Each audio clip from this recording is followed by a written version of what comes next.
ಈ ಜನುಮವೇ ದೊರಕಿದೆ ರುಚಿ ಸವಿಯಲು.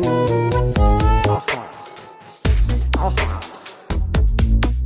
ಈ ಜಗವಿದೆ ನವರಸಗಳ ಉಣಬಡಿಸಲು. ಬಿಸಿ ಬಿಸಿ ಇದೆ, ಬಿಸಿ ಬಿಸಿ ಇದೆ ನಳಪಾಕ ದಿನ ದಿನ ನೂತನ. ಈ ಬಿಸಿಯುವಾರುವ ಮೊದಲೇ ಎಲ್ಲರ ಜೊತೆಯೇ ಮೆಲ್ಲುವ ಕಲೆಯ ಜೀವನ ಜನುಮವೇ. ಈ ಜನುಮವೇ ದೊರಕಿದೆ ರುಚಿ ಸವಿಯಲು.